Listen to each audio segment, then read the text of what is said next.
Welcome to the audiobook summary of The 5 a.m. Club by Robin Sharma.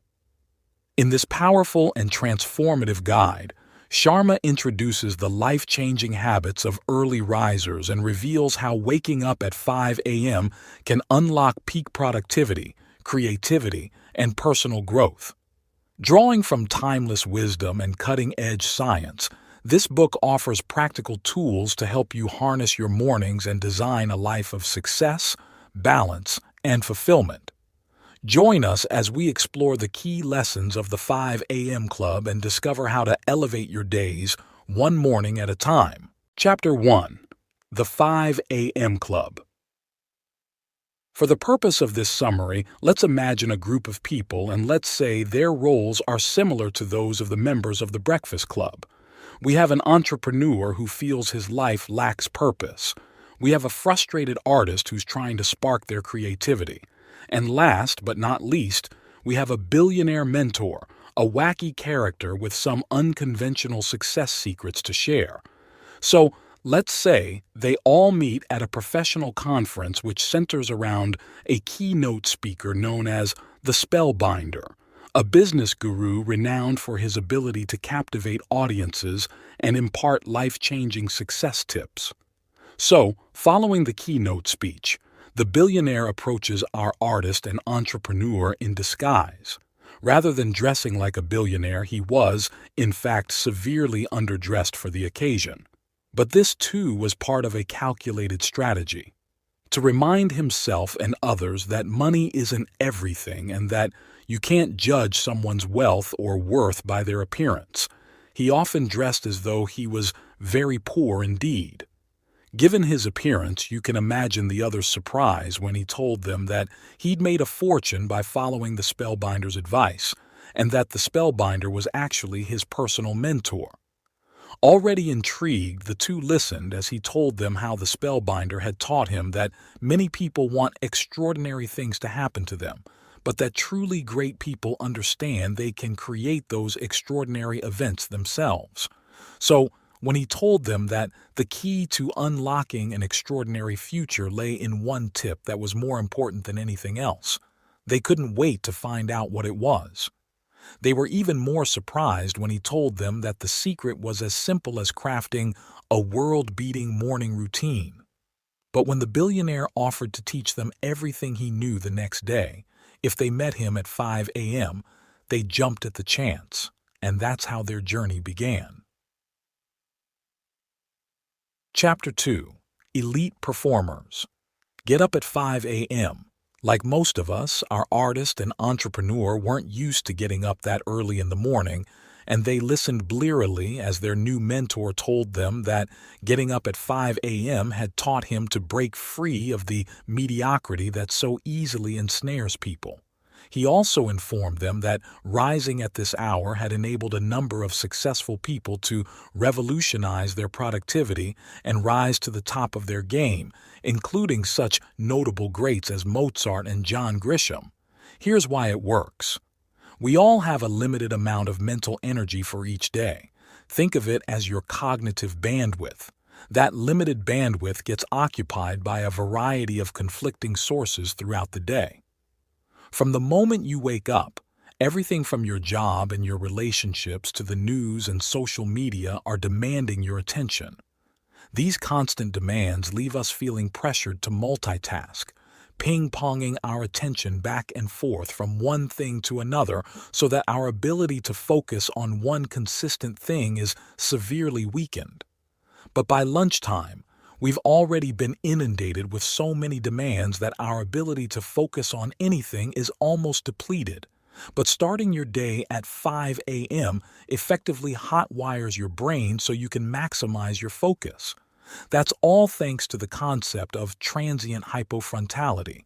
Put simply, this means that when you wake up at 5 a.m., your brain's prefrontal cortex, which processes rational thought, is temporarily impaired. So if, like me, you typically start your day being plagued by worries, doubts, and fears, one advantage of getting up at 5 a.m. is the ability to temporarily silence them.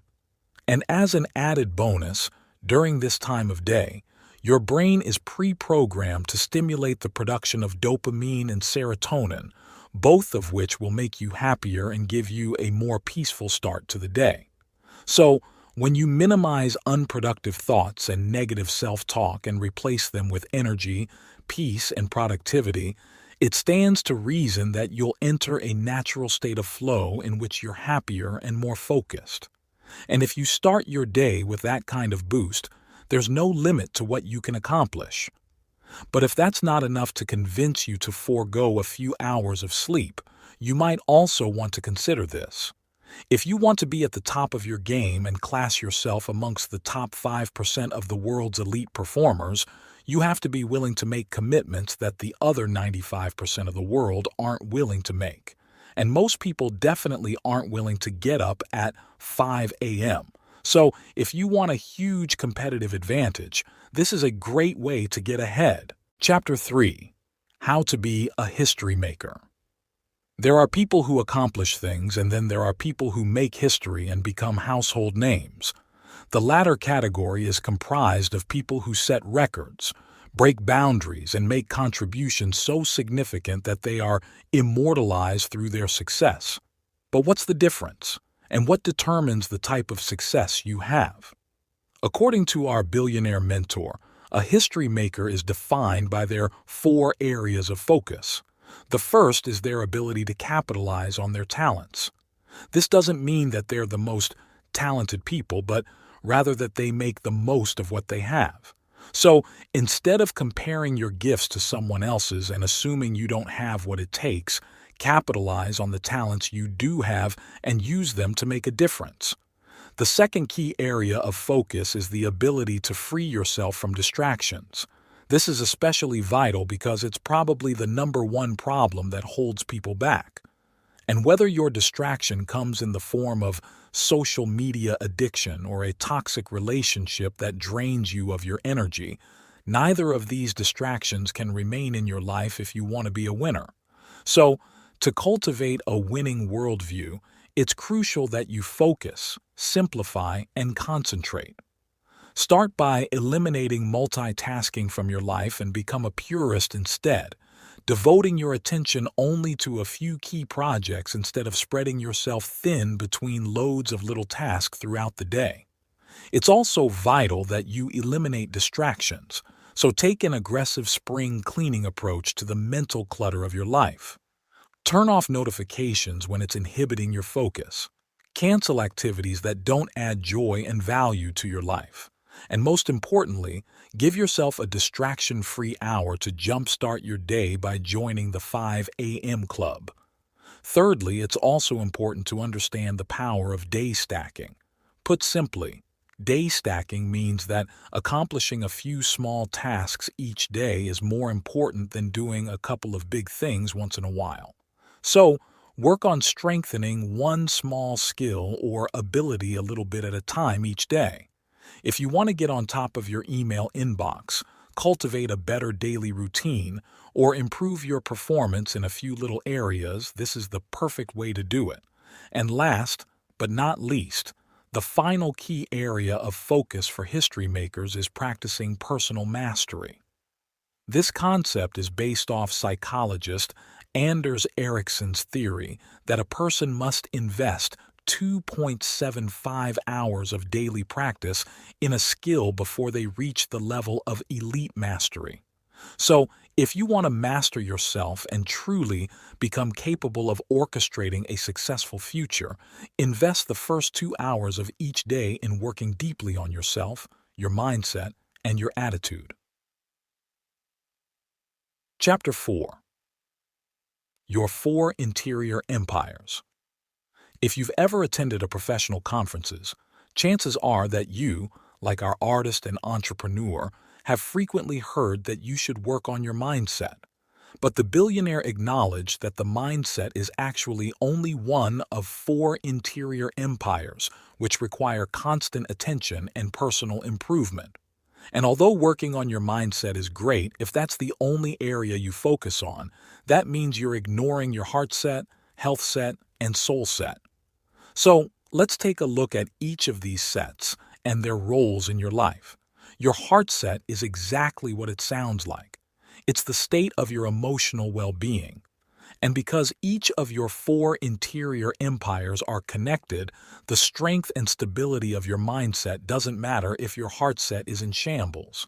And even though Sigmund Freud has largely been discredited, he was right when he asserted that unexpressed emotions will never die. They are buried alive and they will come forth later in uglier ways. So, if you consider that truth and the impact that emotional instability can have on your life, it follows naturally that when you develop your emotional well-being, you're laying the foundation for a healthier, more stable life across the board. Your health set is also important because, as you might imagine, you're pretty limited by what you can accomplish if you're in poor health.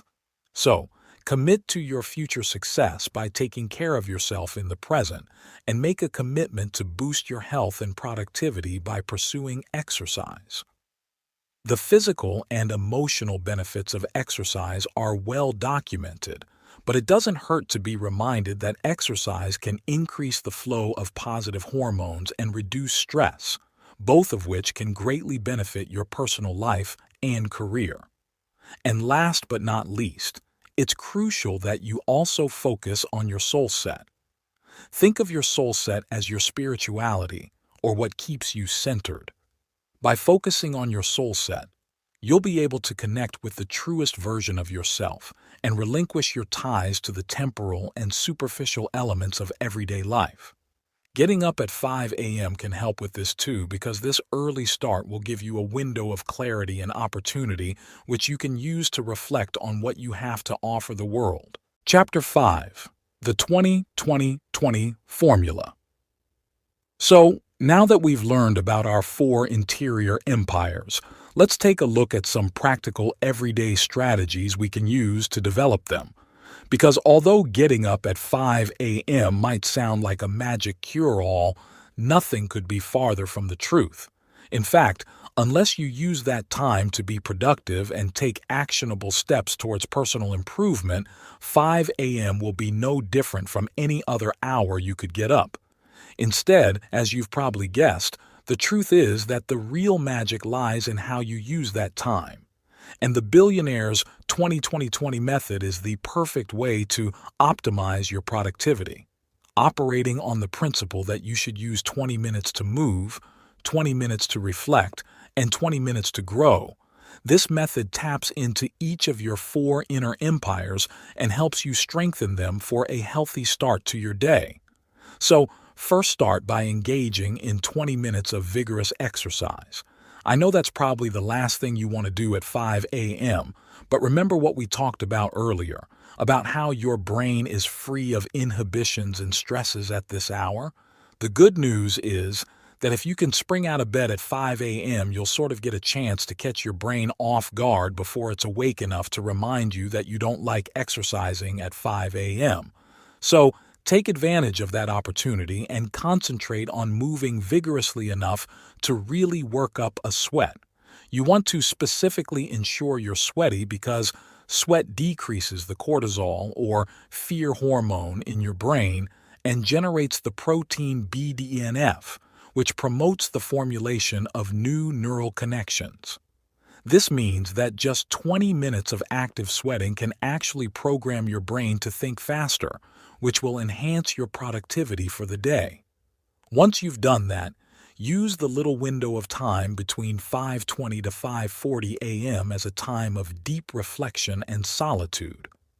Before your day is flooded with conflicting pressures and distractions, take a few moments to reflect on what's most important to you and use this time of reflection to center your focus on your top priorities. Once you've taken about 10 minutes to reflect, use the remaining 10 minutes to write your thoughts down in a journal. Document your ambitions, fears, frustrations, and the things you're grateful for in a journal. As you do so, envision yourself surrendering these stresses to the paper and removing their weight from your own heart and mind. After you're finished writing, use your remaining few minutes to meditate. Studies show that meditation also helps to reduce fear, So if you start your day by engaging in 2 activities that decrease your fear hormones, you'll have a doubly fearless start to your day. Meditating on the new insights you've gained through your reflecting and journaling can also help you to feel calmer and more centered, and you'll be able to carry this sense of peace with you throughout your day. Now it's time to use the last 20 minutes of your morning's first hour. This is the time for growth, so take these 20 minutes to learn. Whether you're listening to a podcast that stimulates thought, reading a biography, or learning something new about business, psychology, or innovation, you can tailor your learning experience to the interests that most benefit you and your career.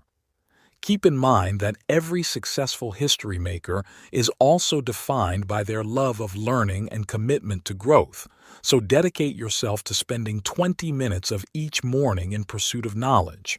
So there you have it. This method not only provides you with a ready-made perfect morning routine, it also shows you how to unlock the full potential that's accessible to any member of the 5 a.m. Club.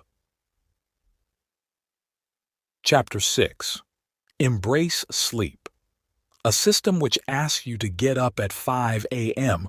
probably doesn't sound like one which prioritizes sleep, but in fact, a good night's sleep is integral to achieving life-changing results with the 5 a.m. Club. Because, as the billionaire explained to his new protégés, research has shown that sleep is one of the key factors at play when it comes to predicting life expectancy. And how you spend the last hour of your day is every bit as crucial as the way you spend your first. If you're like pretty much everybody today, you know that whether you're a working professional, a student, or a parent, we're all sleep deprived. Studies show that technology can be pinpointed as the primary source of our sleep deprivation, especially given that the blue lights produced by our phones and TVs, our favorite devices to look at before we go to sleep, reduce melatonin, which is precisely the chemical that promotes sleep. So, in order to cultivate healthy sleep patterns, leading sleep research advocates disconnecting from your tech devices no later than 8 p.m. Doing so will help you achieve a better quality of sleep and feel truly well rested by your 5 a.m. wake-up time. However, sleeping isn't the only way to rejuvenate yourself. Another great strategy the billionaire recommends for maximizing your performance is something called the twin cycle of elite performance.